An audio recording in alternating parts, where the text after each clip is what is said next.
ஹல்லேலூயா, ஹல்லேலூயா. நாம கொஞ்ச நாளா இந்த ஆரோகண சங்கீதங்களை தியானித்து கொண்டு வருகிறோம். அந்த வரிசையில இன்றைக்கு 127ஆம் சங்கீதத்தை நாம் தியானிக்க போகிறோம். இந்த சங்கீதம் விசேஷம் என்னவென்றால், இது சாலமோன் பாடின சங்கீதமாக இருக்கிறது. சாலமோன் a great builder, பெரிய கட்டட வேலை செய்தவன், அல்லது கட்டட வேலை செய்ய ஆண்டவரால் கிருபை பெற்றவன், ஞானத்தால் நிறைந்தவன். தாவீதுக்கு பிறகு கர்த்தர் சாலமோனை ராஜாவாக அபிஷேகம் பண்ண போது கனவிலே தோன்றினார்.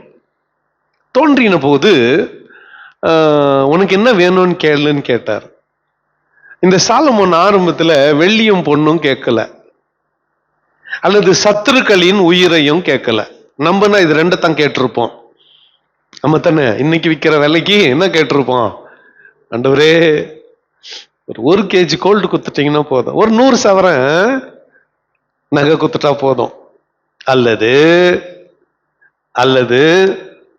எனக்கு எதிராளிங்களே இருக்கக்கூடாது, யாருன்னா எனக்கு விரோதமா ஒரு வார்த்தை பேசணும், கை ஒஞ்சிடணும், கால் ஒஞ்சிடணும். ஆனா சாலமோன் இந்த ரெண்டையும் கேட்கல. ஆண்டவரே, நான் சிறு பிள்ளை, இள வயதில் இருக்கிறேன், உம்முடைய ஜனமோ பெரிய ஜனம், திரளான ஜனத்திற்கு என்னை ராஜாவாக இந்த இளம் வயதில் நீர் ஏற்படுத்தி கொடுத்தீர். ஆகவே அந்த ஜனங்களை ஒழுங்காய் நடத்துகிற ஞானத்தை தாரும் என்று கேட்டான். கர்த்தர் சாலமோன்ட்ட, அப்பா வெள்ளியும் பொண்ணும் நீ கேட்கல, சத்துருக்களின் ஜீவனை கேட்கல, என்ன கேட்ட? ஞானத்தை கேட்ட. ஆகவே உனக்கு ஞானத்தை கொடுத்துட்டேன், நீ கேட்காததையும் கொடுக்கிறேன். இதுல இருந்து சாலமோனுக்கு ஒரு ஞானம் பிறந்தது, ஞானத்துல ஞானம் பிறந்தது. அது என்ன ஞானம்னா, அதுதான் இந்த சங்கீதத்துல எழுதி வச்சிருக்கிறான். நீ கேட்காதத கர்த்தர் கொடுத்தாரு. அந்த கேட்காதது என்ன? முதல் வசனத்துல, கர்த்தர் வீட்டை கட்டாராகில் அதை கட்டுகிறவனுடைய பிரயாசம் வெறுதா, கர்த்தர் நகரத்தை காவாராகில் காவலாளி விழித்திருப்பதும் வெறுதா. இந்த சில பைபிள் இது ரெண்டும் ஒரே வசனமா இருக்கிறது, நாம பைபிள்ல 2 செப்பரேட் வசனங்களா இருக்கிறது. ஃபர்ஸ்ட், கர்த்தர் வீட்டை கட்டாராகில், கட்டடம். நல்லா கவனிங்க, வீடு கட்டடம், அதுல வீட்டில குடியிருக்கிறவர்கள் குடும்பம். இந்த வித்தியாசத்தை நாம புரிஞ்சுக்கணும். வீடுன்னா சொல்லுங்க, வீடுன்னா கட்டடம், உள்ள இருக்கிறது குடும்பம். ஆலயம் கட்டடம், உள்ள கூடுறது சபை. சொல்லுங்க, ஆலயம் கட்டடம், உள்ள கூடுறது சபை. பெரும்பாலும் நிறைய தமிழ்நாட்டுல கூட பாஸ்டர்ஸ் மீட்டிங் எல்லாம் போனா பிரேயர் ரிக்வெஸ்ட் சொல்லி ஜெபிப்பாங்க. சபை கட்டப்பட ஜெபிங்கய்யா, இடம் வாங்கிட்டு இருக்கிறேன், என்ன கட்டப்பட சபை. அவங்க என்ன சொல்ல வர்றாங்கன்னா, என்ன கட்டணும்? ஆலயம் கட்டணும். நாம வீட்டுக்கும் குடும்பத்திற்கும் வித்தியாசத்தை புரிந்து கொள்ள வேண்டும். நமக்கு ரொம்ப நியரஸ்ட் தான் வீடும் குடும்பம். வீடுன்னு உடனே பெரும்பாலும் நிறைய பேர் அதை குடும்பமா தான் நினைச்சுக்கணும் இல்ல. ரொம்ப ஒரு சிலர் தான் என்னத்து மேல ஆசை சொல்லுங்க, வீட்டு மேல. வீடை மட்டும் நான் கட்டி முடிச்சிட்டேன்னா ஒரு 3 பெட்ரூம், அப்புறம் ஒரு மாஸ்டர் கிங் சைஸ் பெட், அப்புறம் ஃப்ரிட்ஜ், வாஷிங் மிஷின், அப்புறம் எல்லாம் முடிஞ்சிச்சு. அப்புறம் என்ன பண்ண போற? பெட்டுல 6 அடிக்கு 10 அடி வச்சுக்கங்களேன் உங்க பெட்டு. அதுல ஒரு ஓரத்துல கை மடியும் தூங்குறதுக்கு இவ்வளோன்னு அதிகப்படியா என்ன அனுபவிக்க முடியும்? ஒரு வாரத்துல இல்ல, ஒரு 2 அடிக்கு 6 அடி இடம் இருந்தா போதும், அவ்வளவுதான். நம்ம அனுபவிக்கிறதெல்லாம் அவ்வளவுதான். பெரிய டேக்ஸால வச்சு சோறாக்கணும்னா கூட சாப்பிடுறது கொஞ்சம் ஒரு சின்ன தட்டுல இவ்வளோ, அவ்வளவுதான். சாலமோன் பாருங்க, கர்த்தர் தான் வீட்டை கட்டணும். அவர் கட்டினார்னா கட்டுக்கிறனுடைய பிரயாசம் விருதா.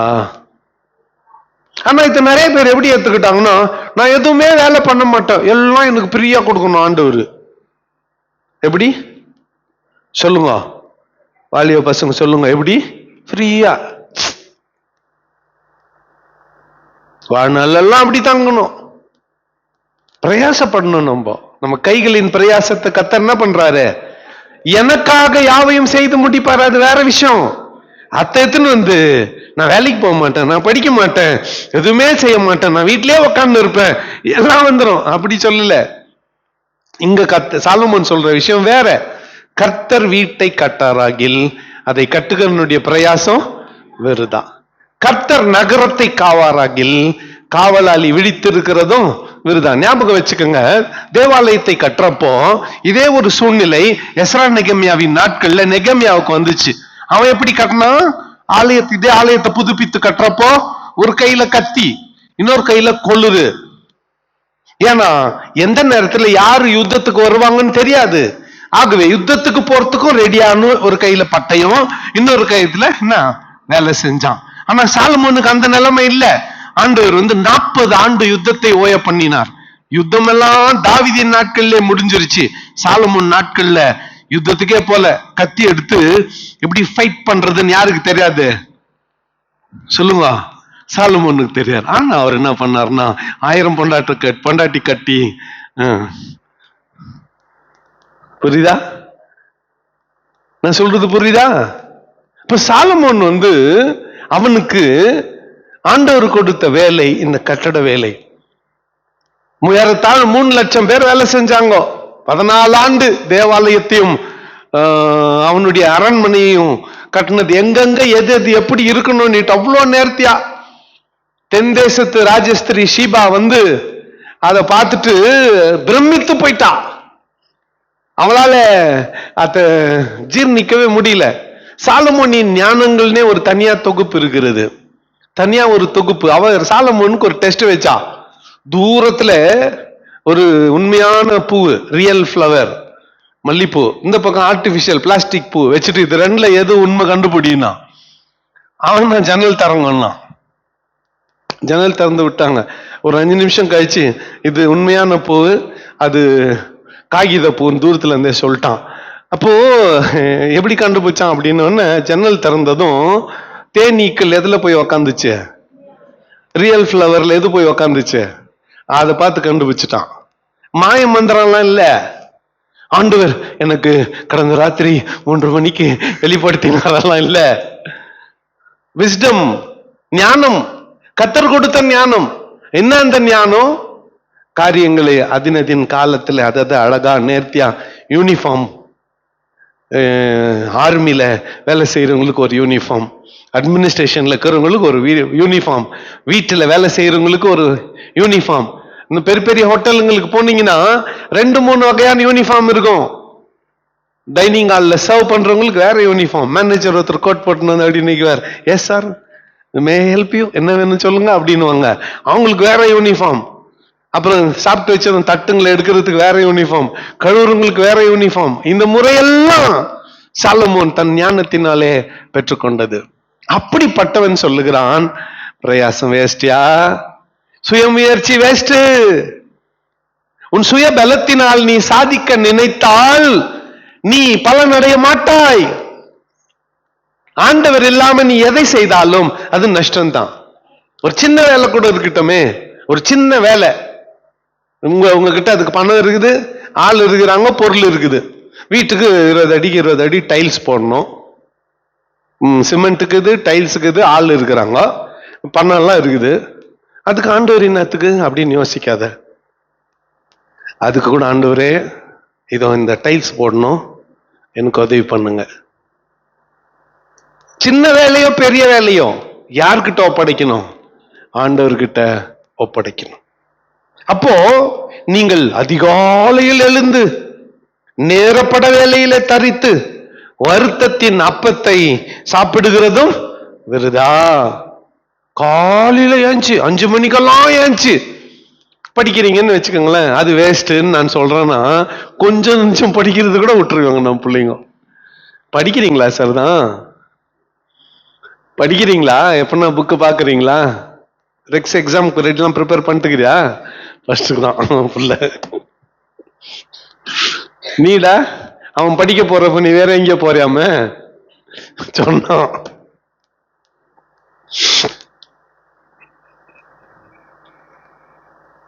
அதிகாலையில இருந்து பிரயாசம், ஆண்டவரோட பட்டா ஆசீர்வாதம்.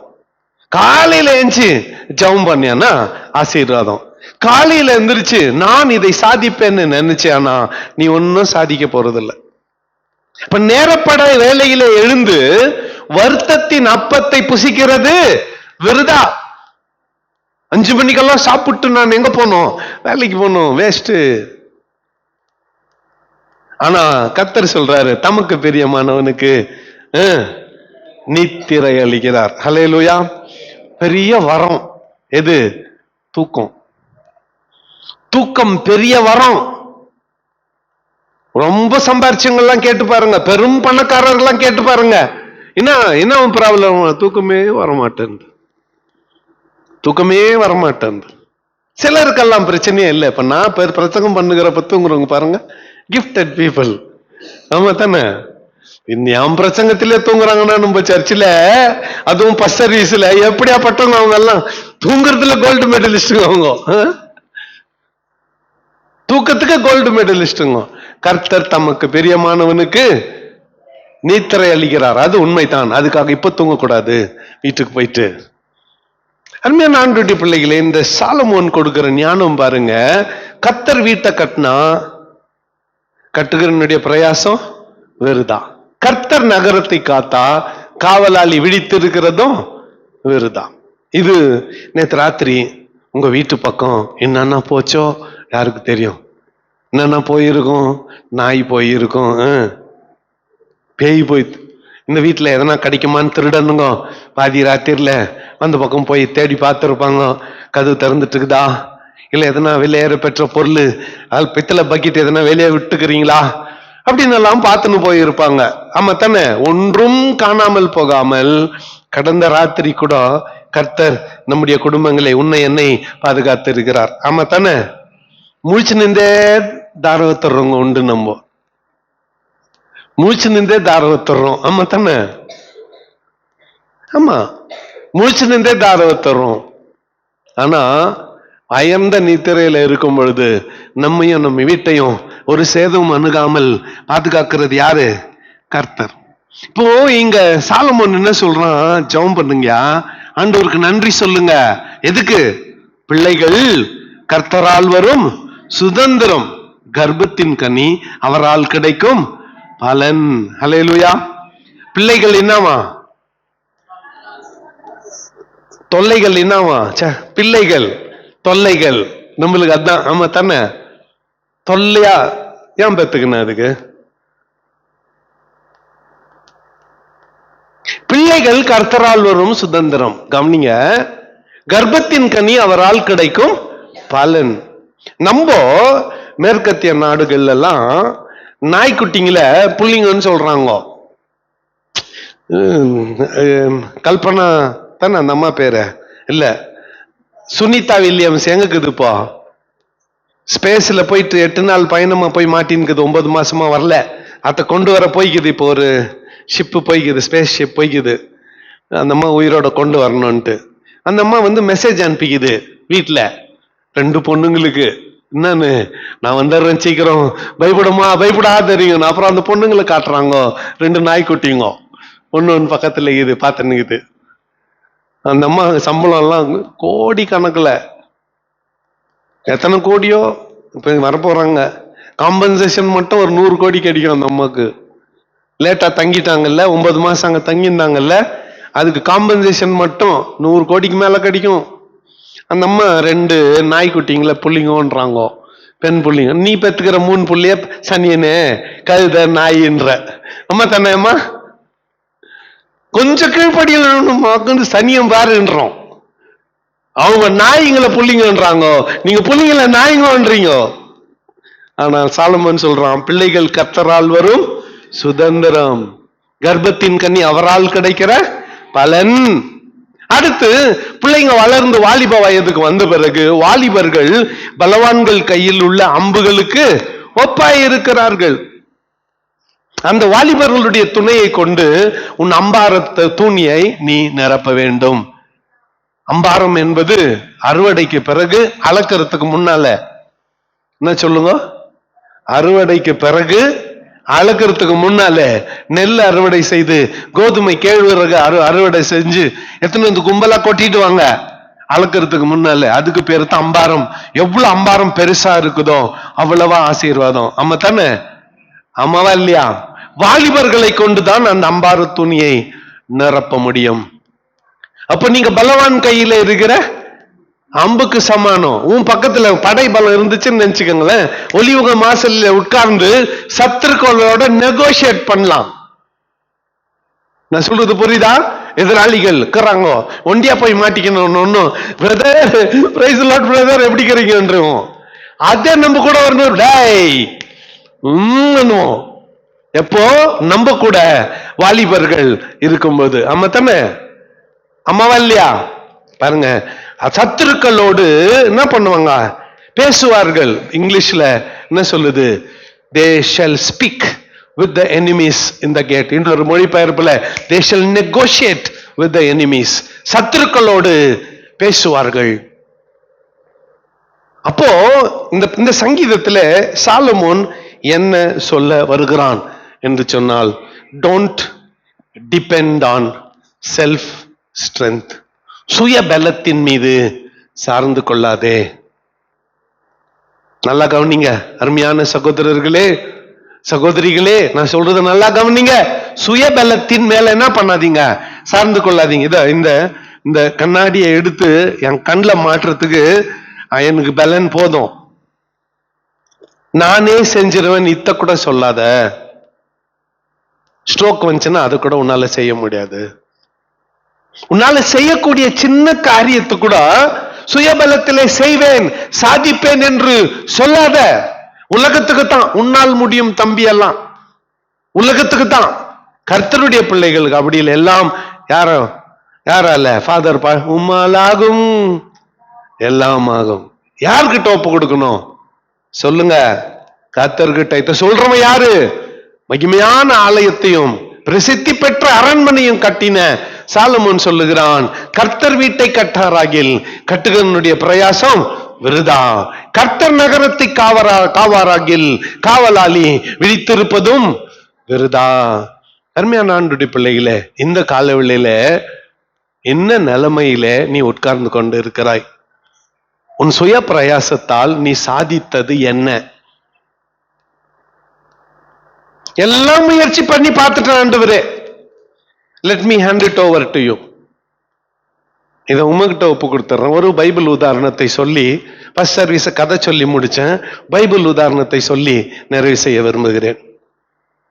பேதுருவும் அந்திரேயாவும், யோவானும் யாக்கோபும், ரெண்டு குடும்பம். ரெண்டு குடும்பத்துக்கு ரெண்டு படகு. இவங்க ஒன்னா, ரெண்டு படகுல ரெண்டு குடும்பத்தார் ஒன்னா போயிட்டு மீன் பிடிப்பாங்க.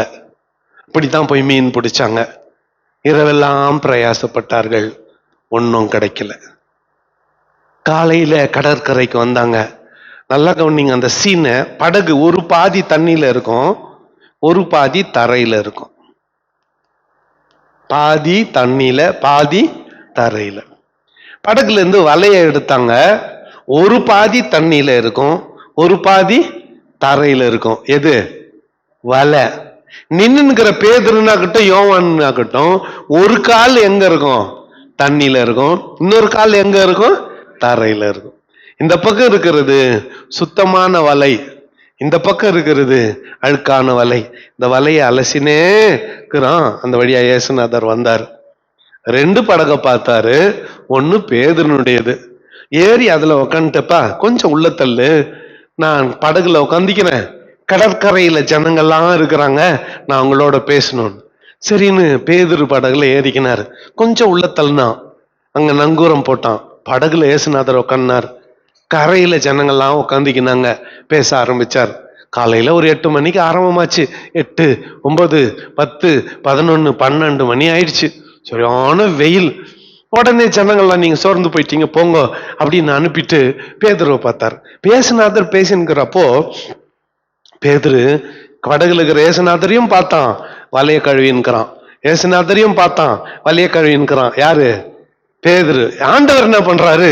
ஜனங்களையும் பார்க்கறாரு, வலைய கழுவின்கிற பேதுருவையும் பார்த்தாரு, ஜனங்களையும் பார்த்தாரு, பேதுருவையும் பார்த்தாரு. கடைசியா என்னப்பா வலையெல்லாம் கழுவிட்டியா? என்ன ஒண்ணு கூட கிடைக்கலையா? இரவெல்லாம் பிரயாசப்பட்டேன் ஆண்டவரே, ஒன்றுமாகப்படும். சரி வா, நான் வரேன், வா நான் வரேன், வா அப்பெல்லாம் மீன் பிடிக்க. மீன் பிடிக்க சற்றும் பொருந்தாத நேரம். சூரிய வெளிச்சம் பட்டதுனால மீனெல்லாம் ஆழத்துக்கு போயிட்டு இருக்கும், மேல் தட்டு கொதிச்சுன்னு இருக்கும், தண்ணி ஆவிரியா பறக்கும். இப்ப மீன் பிடிக்க போறாங்க. யோவானும் யாக்கோபும் கேலி பண்றாங்க. அவன் பாரு பேதுரு எப்ப மீன் பிடிக்க போறான், பைத்தியம் பிடிச்சிச்சு. ஆனா கூட யார் வந்துக்கிறது? ஏசுநாதர். போனாங்க ஆழத்துல, இங்க வலைய போடுனார். போட்டான். மீனுக்கு ஆண்டவர் கட்டளை இட்டார். தானா வந்து மீன் எங்க மாட்டுச்சு? இதுல ஒன்னொன்னு ஒரு வாக்கியமும் தியானிக்க முடியும். தானா வந்து மாட்டுச்சு. தலை விதிக்காரங்க நம்மளுக்கிட்ட எப்படி வந்து மாட்டுவாங்க? தானா வந்து மாட்டுவாங்க. ஆமா, ஊழியக்காரங்க எங்களுக்கு அது அப்படித்தான், தானா வந்து மாட்டோம், தானா வந்து மாட்டணும். சரி அண்ணன் பேதுரு சொன்னா, பையா நான் பாவியான மனுஷன், இந்த அற்புதம் இயல்பா நடக்காது. பகல்ல சூரிய வெளிச்சத்துல மீன் பிடிக்க போனா ஒரு மீனும் கிட்டாது. 40 வருஷம் நான் மீன் பிடிச்சவன் நானு, நீ போய் நான் பாவி சொன்னாரு ஏசுநாதர். என் பின்னாலவா உன்னை மனிதர்களை பிடிக்க. அப்போ ஏசுநாதர் இல்லாம போன படகு வெறுமை, ஏசுநாதர் இல்லாமல் செய்கிற முயற்சி நஷ்டம், ஏசுநாதர் இல்லாமல் செய்கிறது ஏமாற்றம். ட்ரை பண்ணி பாருங்களேன். இன்னைக்குல இருந்து ஒரு 30 நாள் எதை செய்தாலும் ஆண்டவரை முன்னிறுத்தி செய்வேன், எதை செய்தாலும் ஆண்டவரை முன்னிறுத்தி செய்வேன் அப்படின்னு சொல்லிட்டு ஜெபத்தோட ஆரம்பிச்சு பாருங்களேன். கர்த்தர் உன் கூட இருந்து உன் காரியத்தை வாய்க்க பண்ணுவார். ஆண்டவர் உன் கூட இருந்து உன் காரியத்தை வாய்க்க பண்ணுவார்.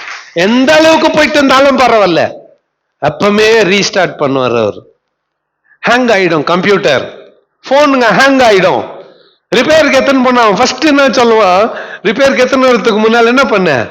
சுவிட்ச் ஆஃப் பண்ணிட்டு ரீஸ்டார்ட் பண்ணுவான். இன்னைக்கு ரீஸ்டார்ட் பண்ணுங்க, எல்லாரும் ரீஸ்டார்ட் பண்ணுங்க. எந்த அளவுக்கு ஹேங் ஆயிட்டு இருந்தாலும் பரவாயில்ல, எந்த அளவுக்கு நஷ்டப்பட்டு போயிட்டு இருந்தாலும் பரவாயில்ல, கர்த்தர் வீட்டை கட்டாராகில் கட்டுகனுடைய பிரயாசம் விருதா. கர்த்தர் நகரத்தை காவாராகில் காவலாளி விழித்திருப்பதும் விருதா. இன்னைக்கு எதை செய்தாலும் கர்த்தரின் துணையோடு செய்யுங்க. கர்த்தர் உங்களையும் உங்கள் குடும்பங்களையும் ஒவ்வொரு காரியத்தையும் ஆசீர்வதிப்பார். கண்களை மூடி நாம் ஜெபம் செய்வோம். ஓட முடியல என் மனபலத்தால், நடக்க முடியல என் சுய பலத்தால், ஓட பார்த்த ஓட